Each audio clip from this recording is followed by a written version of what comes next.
Welcome to the MarcWes Sports Podcast.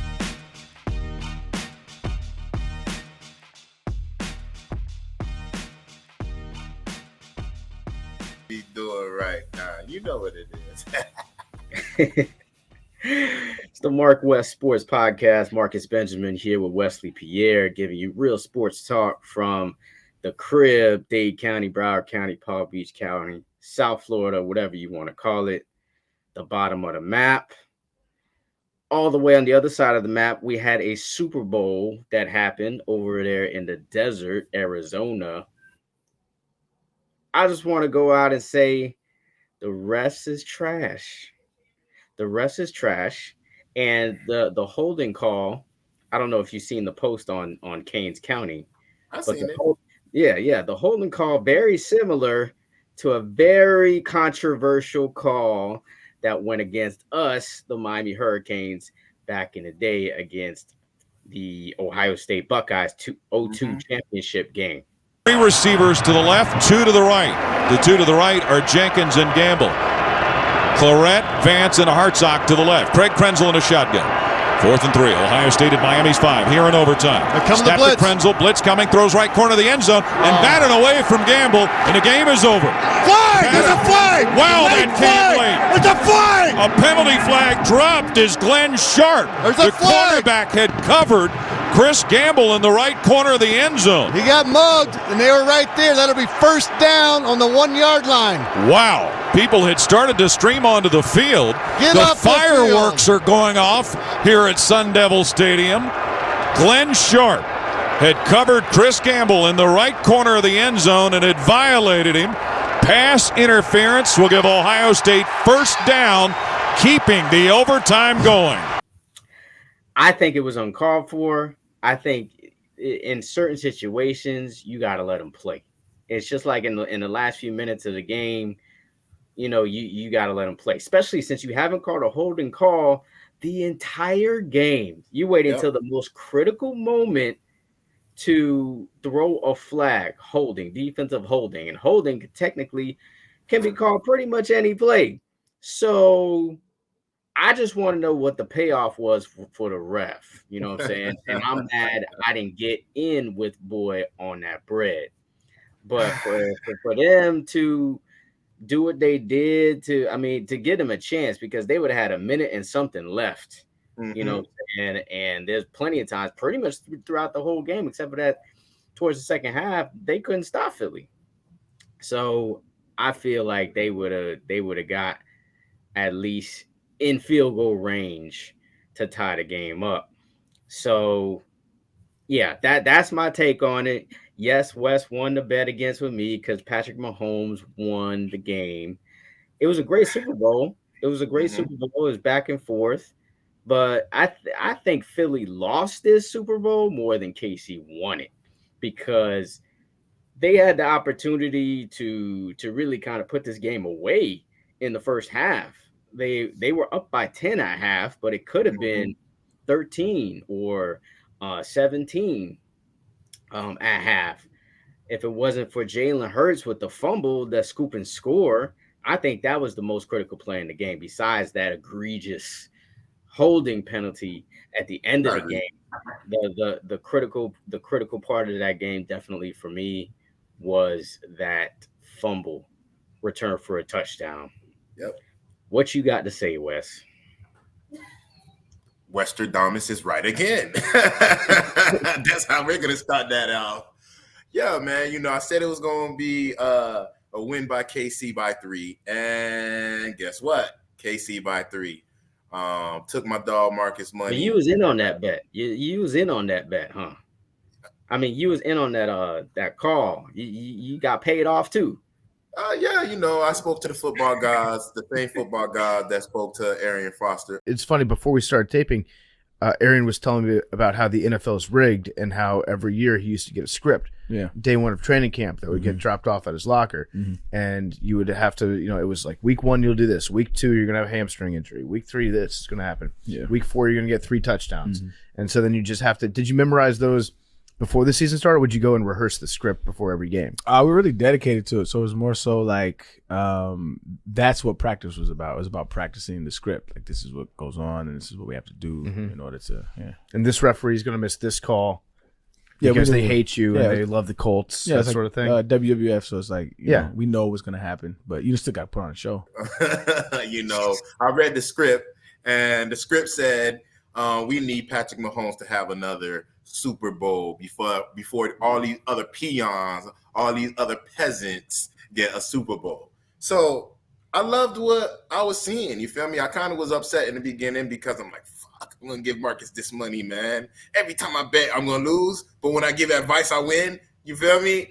So I just took my own advice. I took your wifey's advice, you feel me? And I betted like she would have probably betted in KC.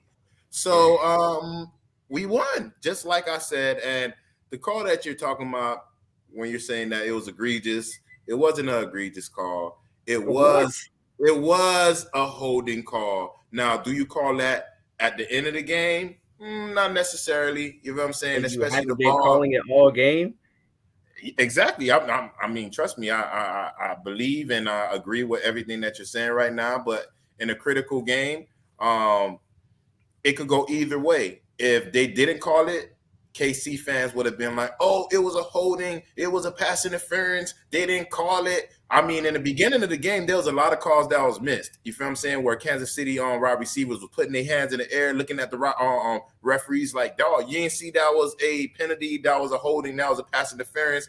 I seen a few holdings during the game. They just chose to call it later in the game. So people can't complain, huh? And why is that? Because you got the new boy wonder in Patrick Mahomes. He's the new Tom Brady. I said it in the last podcast. I'll cue it up when we're going and editing this video. I don't really have nothing negative to say about Kansas City. You know what I'm saying? Andy Reid, he finally got that Super Bowl that he was lacking all them years with Patrick Mahomes. Yeah.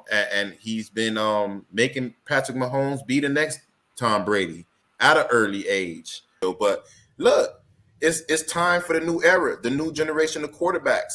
And you're going to start off with Patrick Mahomes, nice guy. We say that he seemed genuine when he's speaking to the media. I love the Super Bowl parade that they just did. Was it yesterday or was it today? Him vibing, him saying that it only begun, it just begun. This is not going to be the only Super Bowls that they get. They say that we're supposed to be rebuilding and we win in a Super Bowl when we're rebuilding. So what is that? Hey, it's fuel to the fire for every other team that looks at them, because I mean, Tom Brady was going through the same thing for years. Everybody know that you're supposed to lose the game, but they find some way to win the game.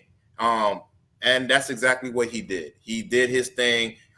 He used his legs in the end of the game. He beat him with the arm all through the game. But in the end of the game, what was it, a 20-yard, maybe a 25, 30-yard run from Patrick Mahomes? Yes, let's go ahead and pretend like we're playing possum. They think that he only can stay in a pocket right now. Why? Because of that high ankle sprain. Why? Because he got injured again with that ankle sprain during the game. And what happened? Patrick Mahomes just rose from the dead and did his thing again and again and again. And he's going to keep doing it, you feel me? And he's going to keep making me some money. Now, I do agree with the call. It was similar to the University of Miami call a few years back when they cheated us against Ohio State. But the difference was that they called it, man, you went to the bathroom, came back, ordered some food, then they throw the penalty. You feel me? Compared to right now where as soon as the penalty happened, they threw it. I seen it. Yeah, you could have not called it. But, I mean, it was a penalty. Let's just be real. It was a penalty. It's just like they chose now to throw it during the game when, again, there were penalties that they didn't call all throughout the game in the beginning where the wide receivers raising their hand and, you know, looking at the referees crazy. But if it's scripted like Arian Foster is saying, then that's exactly what it is. The funny thing is, after the Super Bowl, you know that the scripted storyline was heard by the NFL because the players are talking about it. They're talking about it. Arian Foster recently said on a podcast, the NFL is scripted. So we decided to ask players, what was their script they got when they were drafted? My script was that they told me that I was going to tear my ACL my rookie year, and I was actually kind of mad when I saw that, you know. Like, I read my script, and it said, listen, you're going to tear your ACL the last regular season game. And I was sad because that means I missed the Super Bowl and wasn't able to play in it. My script, it was pretty long. I didn't know if I was going to make the league because, you know, trying to learn something like that was pretty tough. Say my script been pretty crazy because this is my 4th year in the NFL, and I've been to 3 Super Bowls. So when I walked in of day one, they was like, this what they handed me. I was like, you know what? I'm gonna take that one right there. I'm gonna take the 3 appearances in full. I mean, my script was supposed to be making $100 million, but it didn't happen that way, so they lied to me. They're making jokes about it, and that's exactly how people tend to lie in your face. They try to pretend like it's a joke. They're telling you the truth, you feel me, that we're cheating, but they're saying it in a joking manner so you could be like, oh, yeah, nah. I really do truly feel like it was rigged. It's the same way they stole from the University of Miami. I'm just not mad because it's not my team in the Super Bowl. I won some money against my homeboy, and I can talk shit for a few more days. Huh? That's the only reason why, because you chose wisely. Because if you picked the Philadelphia Eagles right now, you'd be salty like me. Hey, I mean, it doesn't matter because last week, you know, y'all won. Wife, you won it for the family. So y'all still won some type of money during these playoffs. So it doesn't matter. You won, I won. Yeah, and you know? I did lose money, obviously, because I had to pay you and we did bet fit. Like, she wanted to put money on Philly, but she wanted to put way more money, and I was just like, nah, chill. I already got money down with Wes. You know what I'm saying? Let's just chill. So we did end up losing a little bit, but I had some other bets that kind of offset it. Remember, I was saying Jalen Hurts was going to score a touchdown. Yeah. Got that. I said Travis Kelce was going to score a touchdown. That happened in like the first quarter. I had both of those. There was a couple that didn't go. Like Jared McKinnon was over 25 yards receiving. I can't believe that didn't hit. So I was mad about that. He was like at 15, and he started to get the ball late too. And I was just like, damn. So I missed on that. And there was another one that I got. Oh, touchdowns, like rushing touchdowns. I bet on 2 rushing touchdowns. Got that. I bet it for the first half and I think for the game. So those were easy. So there was another one I didn't get though. I forgot. I think it was Dallas Goedert. Dallas Goedert, I thought was going to score. He didn't. And I got Pacheco. I bet it on Pacheco to score a touchdown. He scored as well. Yeah. I figured he would score, and he scored as well. So, I mean, it wasn't terrible. You know, it wasn't like a total loss or whatever. But anyway, season's over. You know, we officially in the off season of football is concerned, even though we got an XFL starting this week. I mean, I ain't worried about that shit. Nobody really watching it. Only degenerate gamblers are going to gamble on that. I'm not. When I bet on something, I have to have some knowledge, and I don't have no knowledge on that. So I'm just like, nah. But yeah, so the off season is officially started. But before I move on that, what you thought about Rihanna's performance for halftime?